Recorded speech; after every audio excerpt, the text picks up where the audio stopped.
Parliament में संशोधन लेके आइए, जो पीपल्स रिप्रेजेंटेशन एक्ट है, और उसको जो है ईवीएम को हटा के बैलेट पेपर से चुनाव का संशोधन कीजिए। हम आपने सिग्नेचर कैंपेनिंग की बात की, क्या आपको लगता है कि सफलता आप हासिल कर पाएंगे? निश्चित रूप से मुझे विश्वास है। लोग हमें जानते हैं, हमारे काम को जानते हैं, हमारी ईमानदारी को जानते हैं। तो मैं ये मानता हूं कि लोग वाकई में, अगर कोई मानता हूं कि सड़क पे आपका आके साथ नहीं दे सकता, लेकिन सिग्नेचर करने में तो कोई दिक्कत नहीं है। व्यक्ति अपना नाम लिखे, अपना सिग्नेचर कर दे कि हाँ भाई मैं जो है इस ईवीएम से चुनाव नहीं चाहता, ईवीएम को हटाना चाहता हूँ, इसमें तो कहीं किसी को दिक्कत नहीं होनी चाहिए। तो मुझे पूरा विश्वास है कि जितना मैं मान के चल रहा हूँ 50% से ज्यादा लोग इस कैंपेन में हमारा साथ देंगे, सिग्नेचर करेंगे और ईवीएम हटे, बैलेट पेपर से चुनाव होंगे। ठीक है सर, हमने आमतौर पर देखा है कि चाहे वो देश की जनता हो या फिर राजनीतिक दल हो, हमेशा उम्मीद के विपरीत जब नतीजा आता है तभी ईवीएम का घेराव करते हैं, ऐसा क्यों? नहीं, ऐसा देखिए, आप जिनकी बात कर रहे हैं या जिस विपक्ष की बात कर रहे हैं वो तो मुर्दा हो चुका, वो कहाँ बात कर रहा, कोई भी बात नहीं कर रहा। जब हमने ईवीएम का कैंपेन शुरू किया उसके विरोध में 30 मई 2019 को, जिस दिन मोदी सरकार ने दोबारा शपथ ली थी, हमने उसी दिन से आंदोलन किया। हम तो लोगों को कहते रहे, मैं कुछ पार्टियों के लोगों के साथ में, नेताओं के साथ में सामने जाके मिला, मैंने उनसे रिक्वेस्ट की कि आप ईवीएम में साथ दीजिए। नहीं, ईवीएम में गड़बड़ी नहीं है, ईवीएम में गड़बड़ी नहीं है। तो विपक्ष तो ये कह रहा, विपक्ष शांत है। तो जब विपक्ष मुर्दा हो चुका है, चल ही नहीं रहा, तो उससे बात क्या करनी है। रही बात हमारी लोगों को समझाना, और हमारे पास में बाकायदा इसके सारे के सारे फैक्ट हैं। हम उन आंकड़ों पर बात कर रहे हैं, हवा में बात नहीं कर रहे। ये जो हमारा पर्चा है इसमें सारी चीजें लिखी हैं, और सुप्रीम कोर्ट का 2013 का जजमेंट है, बिल्कुल सही करें डॉक्टर साहब, कि 8 अक्टूबर 2013 का सुप्रीम कोर्ट का सुब्रमण्यम स्वामी बनाम इलेक्शन कमीशन ऑफ इंडिया का जजमेंट है, जिसमें उसने साफ कहा, और उसमें ये बात कही गई है कि ईवीएम से free, fair and transparent election संभव नहीं है। मैं समझता हूँ केवल यही आधार काफी है। 2 मशीनें काम कर रही हैं, एक मशीन के विषय में सुप्रीम कोर्ट जानती है कि यह गड़बड़ है, तो फिर दूसरी मशीन का विश्वास कैसे करोगे? इतना ही काफी है। आपने कहा अगर ईवीएम को हटा दिया जाए तो बीजेपी पूरी तरीके से हार जाएगी, सुपड़ा साफ हो जाएगा। मैं दावे के साथ कह रहा हूँ, बैलेट पेपर से चुनाव करा लीजिए। उत्तर प्रदेश में 403 में से 50 सीटें नहीं मिलेंगी, और लोकसभा में 543 में से 50 सीटें अपने जो उनके गठबंधन के साथी हैं उनको मिला के भी 50 सीटों से ज्यादा नहीं मिलेंगे। यह हकीकत है। आज की तारीख में जो सर्वे आ रहे हैं, जो सारी चीजें हैं, देश की 80 से लेकर 85% जनता मोदी जी के विषय में, मोदी सरकार के विषय में और भाजपा सरकार के विरोध में खड़ी है। इसलिए उनका सुपड़ा साफ होना है। उनको पूरी तरह से जनता इस बार उखाड़ कर फेंक देगी।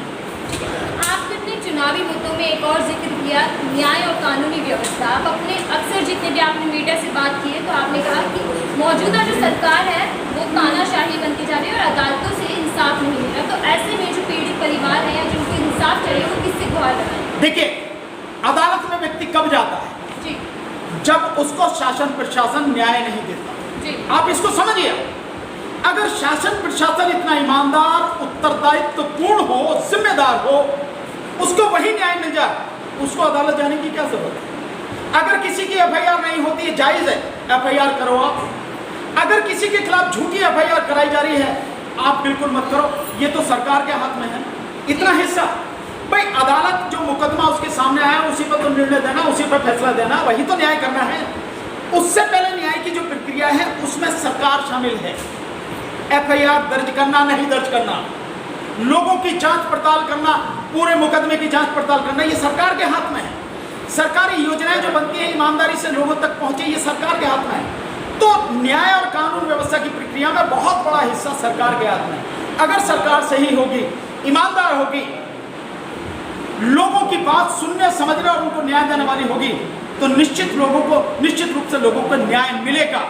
और जब लोगों को वही न्याय मिल जाएगा, अदालत में अपने आप ही बहुत कम मुकदमे जाएंगे, बहुत कम लोगों को होगा। और उस सब के बावजूद भी वो काम अदालत का है कि अदालत लोगों को न्याय दे। पर सरकार जितना कर सकती है वो काम सरकार को।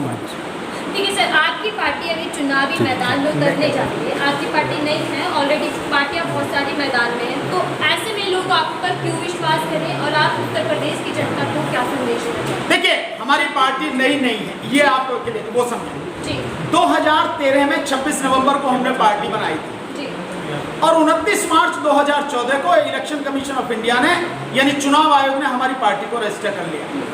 तो जिस दिन से रजिस्ट्रेशन की बात माने आज हमारी पार्टी को 7 साल हो चुके हैं।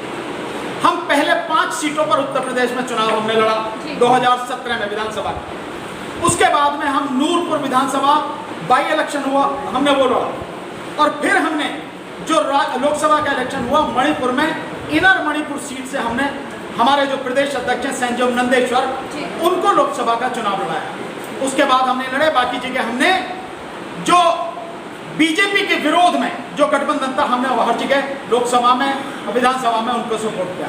अब क्योंकि हम सबको देख चुके हैं, लोग भी सबको देख चुके हैं, पार्टी हमारी नई नहीं है और राजनीति में अगर आना है, आपको सरकार में अगर बैठना है, सरकार चलानी है, सत्ता अपने हाथ में लेनी है, तो उसका तरीका यह है कि आप पार्टी बनाइए, लोगों के बीच में जाइए, संगठन खड़ा कीजिए, चुनाव लड़िए और जीत कराइए, सरकार चलाइए। इसलिए हम लोग कर रहे हैं। रही ये बात कि हम पे विश्वास क्यों करें, बिल्कुल लोगों के सामने ओपन है, हम कोई किसी तरह आप किसी से भीख नहीं मांग रहे। हमारा पीछे का पिछला ट्रैक रिकॉर्ड देखें। अभी हमारे डॉक्टर साहब ने बताया, जो दूसरे साथी बोले रहे थे इंटरव्यू, उनको बाकायदा बताया कि हमारा पिछला पूरा ट्रैक रिकॉर्ड देखें आप।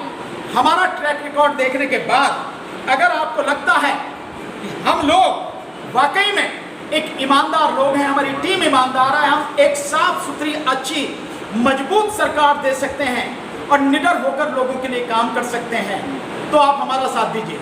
लोगों ने हमें ईवीएम के आंदोलन में देखा है, हम तब भी हमारा मुद्दा था और उसके बाद भी रहा, आज भी हमारा मुद्दा है। अब चुनाव में जा रहे हैं तब भी हमारा मुद्दा है। साथ में सीए एनआरसी के आंदोलन में हमें सबने देखा, पूरी दुनिया ने देखा, आप लोगों ने पूरा कवर किया, हमने कितनी ईमानदारी से उसमें हिस्सा लिया, साथ में खड़े रहे और किस तरह से कानून को सरल भाषा में हमने लोगों को बताया, समझाया। इसके अलावा जो आप ये देख रहे हैं, जो आंदोलन चला है ये किसानों का आंदोलन, उस किसानों के आंदोलन में हम पहले दिन से साथ में हैं।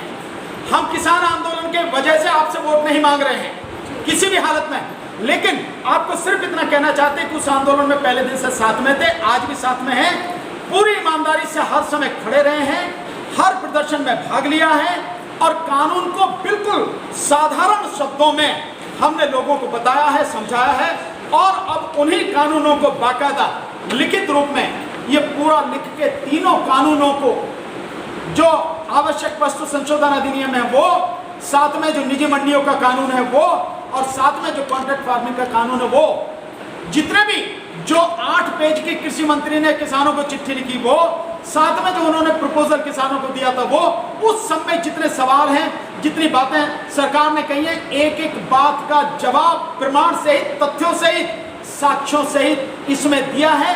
बड़ी साधारण भाषा में मात्र 16 पेज में हमने वो पूरा कानून समझाया है और आज भी लगातार हम काम कर रहे हैं। और इसकी कॉपी में कल आप लोग साथ में थे, आपने देखा भी था कि हमने माननीय राकेश टिकैत जी को, जो इस आंदोलन की रीढ़ बन चुके हैं किसान आंदोलन की, कल हमने जाके वहाँ पे गाजीपुर बॉर्डर पर इसकी एक कॉपी हमने उन्हें दी और भी साथियों को दी। तो हम लगातार काम कर रहे हैं। इस सब के बावजूद भी अगर लोगों को लगता है कि हम पे विश्वास नहीं किया जा सकता, ठीक है, कोई बात नहीं, न करें। लेकिन मैं उनसे ये सवाल जरूर करना चाहूँगा कि अगर आप हमें वोट नहीं दोगे और उन लोगों को वोट दोगे जिनकी सरकार रही है, चाहे वो बीजेपी हो, चाहे वो कांग्रेस हो, चाहे वो समाजवादी पार्टी हो और चाहे बहुजन समाज पार्टी हो। बहुजन समाज पार्टी 4 बार शासन में रही, 4 बार जो समाजवादी पार्टी शासन में रही। कांग्रेस का तो आपने देखा कितने बार शासन किया और बीजेपी भी 3 बार शासन में रही है उत्तर प्रदेश में। आपने देखा होगा कि उन्होंने कुछ किया।